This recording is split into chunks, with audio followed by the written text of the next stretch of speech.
I have a huge history of breast cancer. My grandma is a 40-year survivor of breast cancer. She's still alive, she's 90. And my aunt is a 20-year survivor. Then I was diagnosed, and then my mom was also diagnosed 2 years ago. And she's doing well right now. We don't have the BRCA or any of the other genes that they know about. But, there's obviously something there. But, I was 37 when I was first diagnosed. And I chose to do a double mastectomy because I did not want to do this again. I had the 4 months of chemo treatments. I had 6 weeks of radiation, and then I had the year of Herceptin treatments. And I had my last Herceptin treatment on a Tuesday, and that Friday my family went to Disney World. And we didn't think we'd have to deal with it again. And 3 years later it came back. And so that's what we've been dealing with for the last almost 3 years now. I take a drug called Kadcyla. I take it every 3 weeks. And it's one of the new breakthrough drugs, the targeted therapies for the type of cancer that I have, which is the HER2-positive. I think a lot of people forget that I have cancer a lot of the time because of the way that I live my life, and people will ask me, "Oh, are you still having treatment?" And it's like, "Well, yeah." And they're like, "Oh, how long do you have to have treatment for?" Well, forever.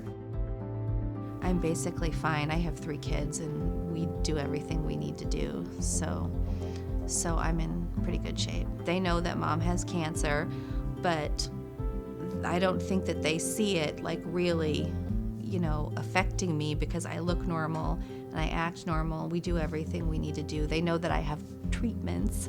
I don't like the word chemo, so we don't call it that. People hear chemo and they're like, "Oh gosh, chemo." But, for me, it's just a treatment. It's just something that I do.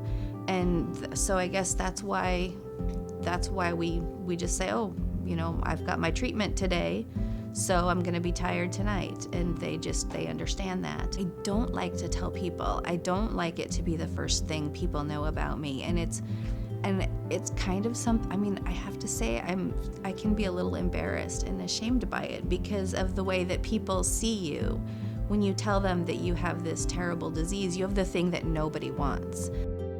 I feel like I failed at being a survivor because there's so much hoopla, really, especially in the month of October about survivors, yay! And not to belittle that because that's important, but I feel like I was supposed to be a survivor, and now I don't even know what to call myself. I guess I always just say I'm surviving. Truly, in the last 3 years, it's had its benefits because we've had a great 3 years, our family. We've been to the ocean twice, we've been to the mountains. We take those vacations that, or you usually wouldn't because they're too expensive and not convenient, but we do that. And I went on the Casting for Recovery retreat last month. It's fly fishing for breast cancer. I took my daughter to the Taylor Swift concert.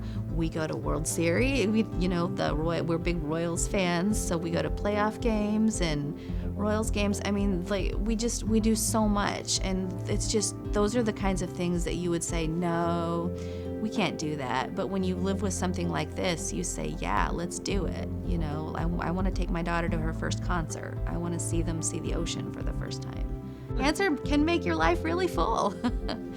Full of it. It really can come with lots of blessings.